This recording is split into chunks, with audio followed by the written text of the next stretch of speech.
नमस्कार, स्वागत है आप सभी का एफएम न्यूज देख रहे हैं आप और आपके साथ मैं हूं नितिशा बंसल। चलिए शुरू करेंगे बड़ी खबरों का ये सिलसिला।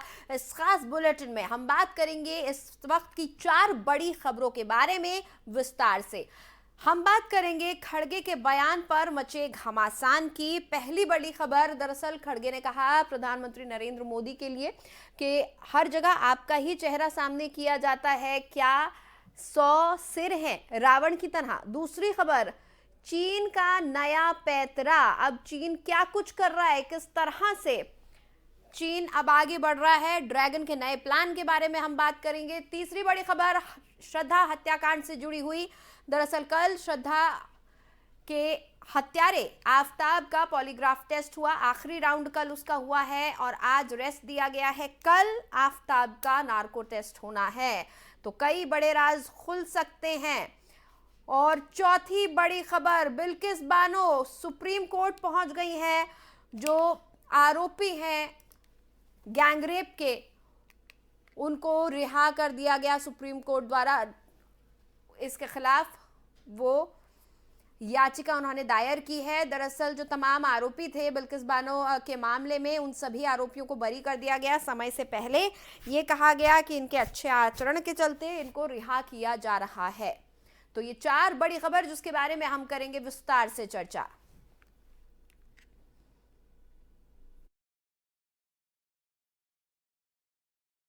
और चलिए सबसे पहले बात करेंगे पहली बड़ी खबर की। गुजरात में होने वाले विधानसभा चुनावों के लिए अब कुछ ही दिन बाकी हैं, लेकिन उससे पहले सियासी दलों के बीच आरोप प्रत्यारोप का दौर तेज हो गया है। पीएम मोदी को लेकर खड़गे के रावण वाले बयान पर बीजेपी कांग्रेस पर हमलावर है। अहमदाबाद में राजनाथ सिंह ने कहा कि जिस प्रकार के अपशब्दों का प्रयोग कांग्रेस अध्यक्ष मल्लिकार्जुन खड़गे ने पीएम के लिए किया है, वो उनकी मानसिकता ही नहीं बल्कि पूरी कांग्रेस की मानसिकता का परिणाम है। कांग्रेस द्वारा अपशब्दों का प्रयोग किया जा रहा है। स्वस्थ लोकतांत्रिक व्यवस्था में किसी के संबंध में अपशब्दों का प्रयोग करना स्वस्थ राजनीति के लक्षण नहीं है। साथ ही उन्होंने कहा कि कांग्रेस मौजूदा गुजरात चुनाव में अस्तित्व की लड़ाई लड़ रही है। जिस तरह से बीजेपी खड़गे के बयान को उठा रही है, मुद्दा बना रही है, मौजूदा समय में सबसे बड़ा सवाल, क्या गुजरात चुनाव में इसका असर पड़ेगा।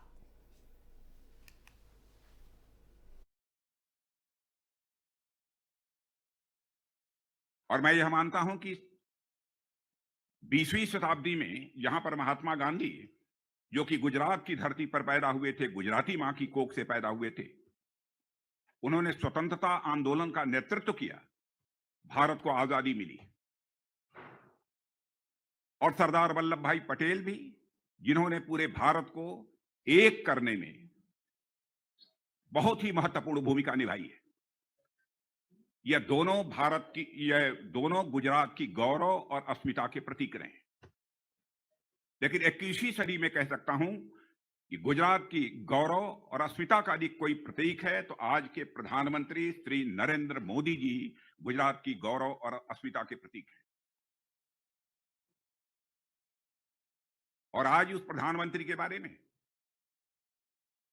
कांग्रेस के द्वारा अब शब्दों का प्रयोग किया जा रहा है। कुछ अन्य राजनीतिक पार्टियां भी ऊल जुलूल और फालतू आरोप लगाने की यह कोशिश करती हैं। और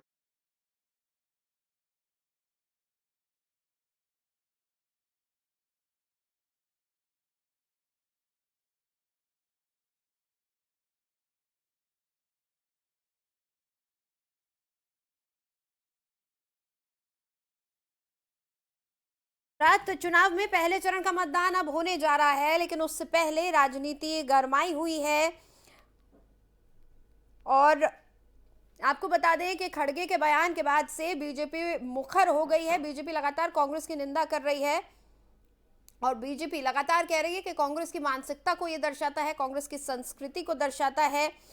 आपको बता दें कि मल्लिकार्जुन खड़गे ने दरअसल ये कहा था कि कॉरपोरेट चुनाव हो, चाहे कॉरपोरेट के चुनाव हो, चाहे एमएलए हो, चाहे एमपी हो, कोई से भी चुनाव हो, हर जगह आप कहते हैं मोदी को देखिए, मेरा चेहरा देखिए, मेरा चेहरा देखिए। हर जगह आपका चेहरा, आखिर आपके कितने चेहरे हैं, क्या 100 सिर हैं रावण की तरह आपके? और इस बयान के बाद से लगातार बवाल मचा हुआ है। आपको बता दें कि अब राजनाथ सिंह, रक्षा मंत्री राजनाथ सिंह ने भी अपना बयान दिया है। उन्होंने भी एक प्रेस वार्ता में ये कहा कि अब शब्दों का इस्तेमाल किया जा रहा है प्रधानमंत्री नरेंद्र मोदी के लिए, और ये बेहद गलत बात है। किसी को रावण कहना, ये अब शब्दों का इस्तेमाल है, किसी को रावण कहना नीच काम कहा है उन्होंने।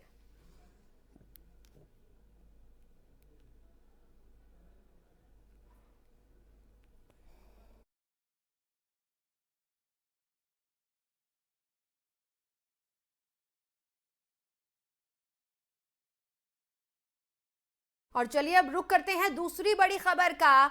भारत और चीन के बीच सीमा पर तनाव की ओर हम बढ़ेंगे, और भारत से इतर अब चीन और अमेरिका के बीच एक बार फिर तनाव की स्थिति बनती नजर आ रही है। इस बार चीन ने अमेरिका को भारत के साथ अपने रिश्तों को लेकर दखल ना देने की चेतावनी जारी की है।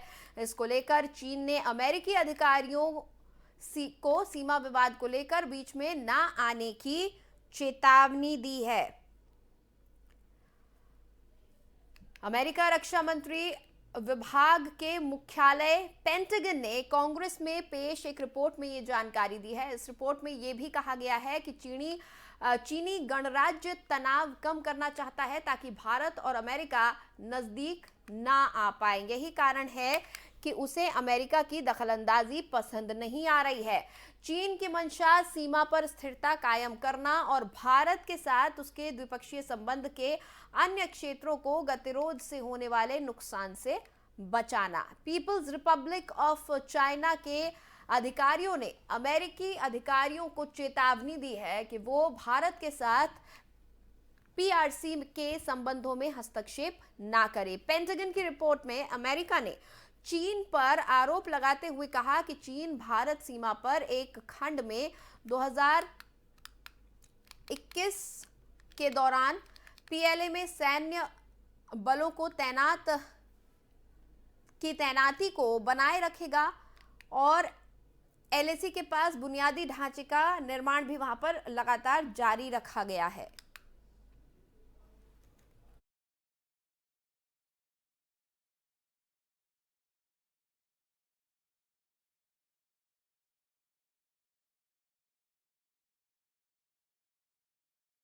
तो बता दें कि एक बार फिर चीन अपना एक नया पैंतरा आजमा रहा है। दरअसल चीन नहीं चाहता कि भारत और उसके अमेरिका के बीच संबंध बेहतर हो, और लगातार चीन ये कोशिश कर रहा है कि किसी भी तरह से भारत की तरक्की में, भारत के बेहतर संबंधों में दूरियां बनाई जाए, उसमें रोड़ा बना जाए। तो आपको बता दें कि भारत और चीन के बीच सीमा पर तनाव की ये बात हो रही है। भारत से इतर अब चीन और अमेरिका के बीच एक बार फिर तनाव की स्थिति बनती नजर आ रही है। इस बार चीन ने अमेरिका को भारत के साथ अपने रिश्तों को लेकर दखल ना देने की चेतावनी जारी की है। इसी को लेकर चीन ने अमेरिकी अधिकारियों को सीमा विवाद को लेकर बीच में ना आने की चेतावनी दी है। अमेरिकी रक्षा विभाग के मुख्यालय पेंटागन ने कांग्रेस में पेश एक रिपोर्ट में ये जानकारी दी है। इस रिपोर्ट में यह भी कहा गया कि चीनी गणराज्य तनाव कम करना चाहता है ताकि भारत और अमेरिका नजदीक ना आ पाए। यही कारण है कि उसे अमेरिका की दखलंदाजी पसंद नहीं आ रही है।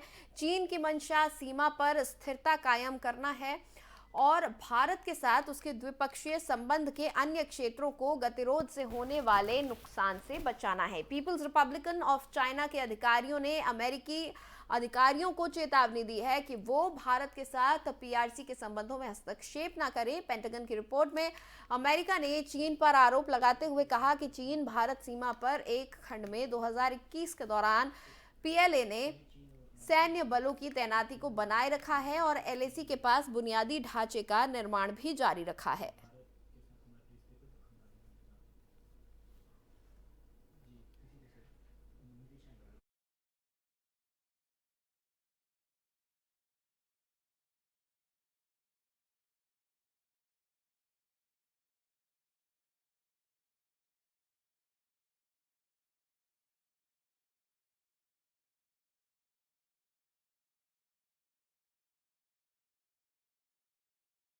मेरे साथ इस वक्त दीपक वोहरा जी जुड़ चुके हैं, जो कि एक डिप्लोमेट हैं। बहुत बहुत स्वागत है दीपक वोहरा सर, एफएम न्यूज पर आपका। आपका आभारी हूं कि आपने ये मौका दिया आपके शानदार चैनल पर आपसे सीखने का। दीपक सर, जिस तरह से हम देख रहे हैं, चीन हर मुमकिन कोशिश कर रहा है कि भारत के लिए स्थितियां बेहतर ना हो, और इस बार एक बार फिर चीन ने कोशिश की है। चीन ने ये कहा है कि अमेरिका दखल अंदाजी ना करे, और क्योंकि वो ये नहीं चाहता कि अमेरिका और भारत के बीच नजदीकियां बढ़ें और इसका खामियाजा चीन को भुगतना पड़े। ये बहुत अच्छा प्रश्न आपने पूछा है मैम। इस समय आपने अंग्रेजी का शब्द सुना है डायलेमा। डायलेमा होता है जब आपके पास दो ऑप्शन होते हैं और आपको उनके बीच में चूज करना पड़ता है, तो हम कहते हैं भाई मैं एक डायलेमा में फंस गया। लेकिन चीन के सामने इस समय एक क्वाड्रिलेमा है। ये मेरा शब्द है, अंग्रेजी का शब्द नहीं है, इसको मैंने अभी भी इसका आविष्कार किया है। क्वाड्रिलेमा का मतलब होता है, सबसे पहले उसकी समस्या ये आप जानती हैं कि ये जीरो पॉलिसी, ये जीरो कोविड पॉलिसी नहीं है, ये जीरो पॉलिसी है, बिल्कुल जीरो। हाँ, ये बिल्कुल इस पॉलिसी के जीरो है नतीजे। आपको पता है कि हमने भी कोविड लॉकडाउन किया था अपने देश में और उससे कोई फायदा नहीं हुआ था। पूरी दुनिया में वैज्ञानिक कहते हैं इससे कुछ नहीं होता, लेकिन दुनिया का जो सबसे बड़ा वैज्ञानिक है, जिसका नाम पिंग पोंग डिंगलिंग टिंगलिंग जो भी है, वहां का राष्ट्रपति, वो ये बात नहीं मानेगा। तो पहली चीज उनकी ये समस्या है। दूसरा, वो देख रहे हैं आर्थिक स्थिति खत्म होती जा रही है उस देश की।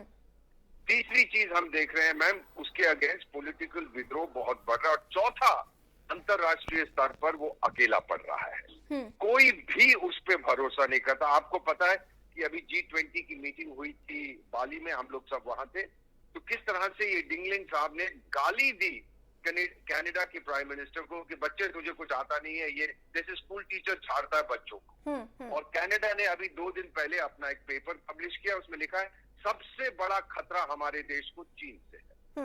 ब्रिटेन ने भी बिल्कुल यही चीज कही है कि वो गोल्डन ईरा जो था वो खत्म हो गया। तो चीन अब अकेला पड़ गया है। अब वो ये चाहता है कि जो बाकी सारे देश दुनिया के ये समझ गए हैं कि हमने चीन पे जो शर्त लगाई थी, वो शर्त हम हार गए हैं। हमने ये सोचा था कि अगर चीन अमीर बनेगा तो वो ज्यादा डेमोक्रेटिक और ओपन बनेगा, वो नहीं हुआ है।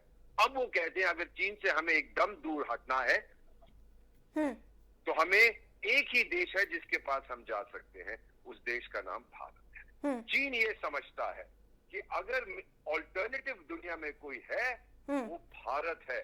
जो कुछ मैंने किया है वो भारत कर सकता। आप तो जानती है मैडम, इस समय मैं आपसे बात कर रहा हूँ टेलीफोन के जरिए, और मेरा जो टेलीफोन है, क्षमा कीजिए, वो फल बनाने वाली कंपनी का है। कौन सी कंपनी? एप्पल का है। अब एप्पल ने भारत में बनाने शुरू कर दिए हैं अपने मुल्क, और उन्होंने ये ऐलान कर दिया है कि हम चीन से खत्म करके सारा कुछ भारत में ले जा रहे हैं। कि भारत में ज्यादा जल्दी बनते हैं हमारे फोन, ये उन्होंने कहा, मैं नहीं कह रहा। तो इसका मतलब है चीन बौखला गया है, चीन डर गया है, दुनिया को बताना चाहता है कि भारत की सिचुएशन जो है वो स्थिर नहीं है, वहां पर बहुत इंस्टेबिलिटी है, बॉर्डर पे ये है वो है। लेकिन हम जानते हैं कि सारी दुनिया भी ये जानती है कि अगर उन्हें चीन को छोड़कर कहीं जाना है, मैडम, वो सिंगापुर में नहीं जाएंगे, उनकी आबादी नहीं है, ऑस्ट्रेलिया में नहीं जाएंगे, आबादी नहीं है। अगर कहीं जाएंगे भारत में।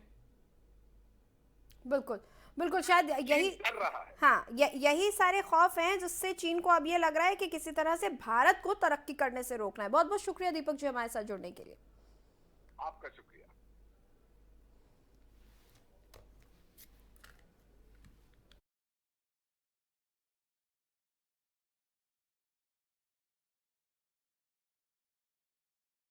चलिए अब बढ़ेंगे तीसरी बड़ी खबर की तरफ। दिल्ली में हुए श्रद्धा हत्याकांड को लेकर रोज नए और चौंकाने वाले खुलासे हो रहे हैं। पॉलीग्राफ टेस्ट के बाद आरोपी आफताब ये कबूल कर चुका है कि उसी ने हत्या को अंजाम दिया और श्रद्धा के कई टुकड़े कर जंगल में फेंक दिए। अब इस मामले में उस लड़की का बयान सामने आया है जिसे श्रद्धा की हत्या के बाद आफताब ने अपने फ्लैट में बुलाया था। ये लड़की तब उस फ्लैट में आई थी जब आफताब ने फ्रिज में श्रद्धा के टुकड़े रखे थे। इस लड़की ने पुलिस को बताया कि उसे इस बात की बिल्कुल जानकारी नहीं थी कि इस फ्लैट में किसी की हत्या कर शव के टुकड़े रखे गए हैं। इस लड़की ने पुलिस को यह भी बताया कि आफताब ने उसे 12 अक्टूबर को एक अंगूठी भी गिफ्ट की थी। बताया जा रहा है कि ये रिंग श्रद्धा की थी। उसे उसकी हत्या के बाद आरोपी आफताब ने अपनी दूसरी दोस्त को गिफ्ट कर दिया था। ये लड़की पेशे से एक डॉक्टर बताई जा रही है। पुलिस को दिए गए अपने बयान में लड़की ने बताया कि अक्टूबर में वो 2 बार आफताब के फ्लैट पर गई थी। तब उसे इस बात का जरा भी अंदाजा नहीं था कि जहां वो जा रही है वहां एक लड़की की हत्या कर उसके टुकड़ों को रखा गया है। इसी लड़की ने बताया कि आफताब बिल्कुल सामान्य हरकतें करता था, वो कभी भी डरा हुआ नहीं लगा। उसने अपने मुंबई वाले घर की भी जानकारी दी। दोनों की मुलाकात एक डेटिंग ऐप के जरिए हुई थी और पुलिस का कहना है कि आफताब अलग अलग डेटिंग साइट्स पर एक्टिव था और करीब 10 से 15 लड़कियों के साथ उसके रिश्ते थे। आपको बता दें कि दिल्ली की रोहिणी कोर्ट ने आफताब को नार्को टेस्ट की मंजूरी दे दी है और 1 दिसंबर को अंबेडकर अस्पताल में उसका नार्को टेस्ट किया जाएगा।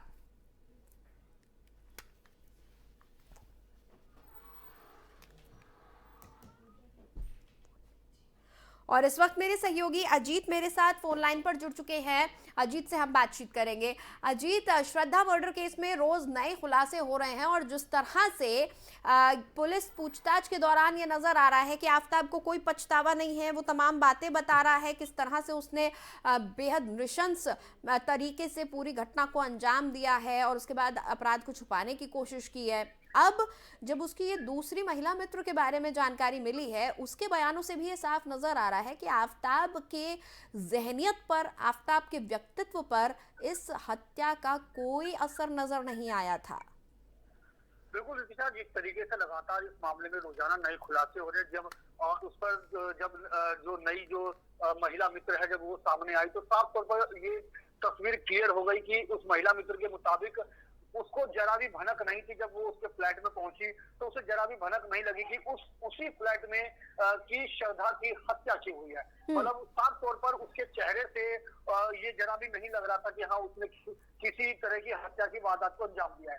साफ तौर पर कहा जा सकता है कि उसकी वहशीपन का अंदाजा इसी बात लगाया जा सकता है कि वो किस तरीके से सुनियोजित तरीके से कहूँ तो गलत नहीं होगा कि इस जो श्रद्धा मर्डर केस को उसने अंजाम दिया और उसके बाद उसको छुपाने के लिए लगातार जिस तरीके से उसने तमाम सबूतों को मिटाने का प्रयास किया तो साफ तौर पर कहा जा सकता है कि उसको जरा भी पछतावा नहीं है कि उसने हत्या की वारदात को अंजाम दिया। और इसके बाद वो जिस तरीके से सामने आया कि जब उसने इस बात को भी कबूलनामा किया कि अगर उसे फांसी भी हो जाए तो उसे पछतावा नहीं है, वहां भी उसे कहा जा सकता है कि जो कि हूर का मतलब होगा मिलेगी। तो साफ तौर पर कहा जा सकता है कि उसे 1% भी इसका पछतावा नहीं है कि उसने इस हत्या की वारदात को अंजाम दिया और उसे कहा, अगर मैं ये कहूँ तो शायद गलत नहीं होगा, वो पूरी तरीके से सजा के लिए भी तैयार है। उसे जो सजा मिल जाए वो उसके लिए वो तैयार है।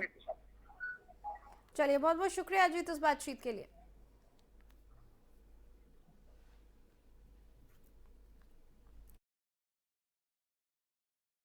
विधियों के बारे में जिस तरह से उसकी दूसरी महिला मित्र बता रही है, उससे ये पता चल रहा है कि आफताब अपने निजी जीवन में बिल्कुल सामान्य बिहेव कर रहा था, बिल्कुल सामान्य उसने रवैया इख्तियार किया हुआ था। उसको ना तो पछतावा था, ना ही किसी बात का डर था और यहाँ तक कि उसने श्रद्धा की अंगूठी भी अपनी दूसरी मित्र को तोहफे के तौर पर दे दी थी और ना ही इस बात का इल्म इस डॉक्टर को, जो पेशे से डॉक्टर बताई जा रही है इसकी मित्र, उसको इस बात का कहीं से कहीं तक इल्म भी नहीं हुआ था कि उस घर में किसी की हत्या की गई है और बेहद वहशियाना तरीके से उसके शव को ठिकाने लगाने की कोशिशें भी की गई हैं, जबकि उस घर में कई जगह ब्लड स्टेन्स मिले हैं। लेकिन उस घर को इस तरह से व्यवस्थित किया गया था, साफ किया गया था कि किसी भी इंसान को पहली नज़र में इस बात का अंदेशा भी ना हो कि ये शख्स इतनी क्रूर मानसिकता का हो सकता है या फिर इस घर में इतना बड़ा अपराध किया गया होगा।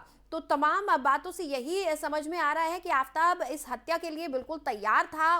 वो जहनी तौर पर बिल्कुल मजबूत हो चुका था। पूरी प्लानिंग उसने करी हुई थी, कैसे इस घटना को अंजाम देना है, कैसे इस घटना के बाद तमाम सबूतों को छुपाना है और कैसे अपनी जिंदगी में आगे बढ़ते चले जाना है। और कहीं ना कहीं ऐसा लग रहा है कि वो सजा के लिए भी तैयार है। उसे अंदाजा है कि जो कुछ उसने किया है वो सब कुछ अब बाहर आ चुका है और इसके बाद उसका क्या अंजाम होने जा रहा है, शायद वो इस चीज के लिए भी तैयार है। क्योंकि अभी तक किसी भी टेस्ट के दौरान या फिर पूछताछ के दौरान ऐसा नहीं लगा है कि उसको किसी बात का डर है या पछतावा है। लगातार वो पुलिस को तमाम बातों के जवाब दे रहा है, कई मामलों में कई बातों में गुमराह करने की कोशिश भी कर रहा है। बहरहाल पॉलीग्राफ टेस्ट हो चुका है। पॉलीग्राफी टेस्ट के बाद अब आज रेस्ट है और उसके बाद कल नार्को टेस्ट के लिए ले जाया जाएगा आफ्ताब को। उसके बाद कई और सुराग मिलने की उम्मीद है।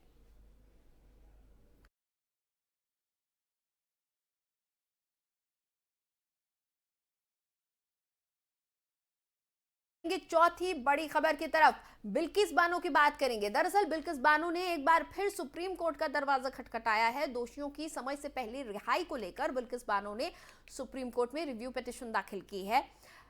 बिल्किस ने शीर्ष अदालत में मई में दिए उस आदेश के खिलाफ पुनर्विचार याचिका दाखिल की है जिसमें दोषियों की रिहाई का फैसला गुजरात सरकार पर छोड़ा था। फिर गुजरात सरकार ने दोषियों को रिहा कर दिया था। बिल्किस ने सभी को फिर से जेल भेजने की मांग की है। बिल्किस की ओर से कहा गया है कि इस मामले में रिहाई की नीति गुजरात की नहीं बल्कि महाराष्ट्र की लागू होनी चाहिए, क्योंकि महाराष्ट्र में ही ये मामला सुना गया और सजा भी यहीं सुनाई गई थी। आपको बता दें कि गुजरात सरकार की ओर से सजा माफी नीति के तहत सभी 11 दोषियों की रिहाई की इजाजत दे दी गई थी, जिसके बाद दोषियों को इस साल 15 अगस्त को रिहा कर दिया गया था। इन दोषियों ने जेल में 15 साल से ज्यादा का समय बिताया है और मुंबई की एक स्पेशल सीबीआई कोर्ट ने 21 जनवरी 2008 को सभी 11 दोषियों को गैंगरेप और बिल्किस बानो के परिवार के 7 सदस्यों की हत्या के आरोप में उम्र कैद की सजा सुनाई थी। इस फैसले को बंबई हाई कोर्ट ने भी बरकरार रखा था। गौरतलब है कि गुजरात में 2002 के दंगों के दौरान बिल्किस बानो के साथ गैंगरेप किया गया था। उस वक्त वो 21 वर्ष की थी और वो 5 महीने की गर्भवती थी। परिवार के मारे गए 7 सदस्यों में उसकी 3 साल की बेटी भी शामिल थी।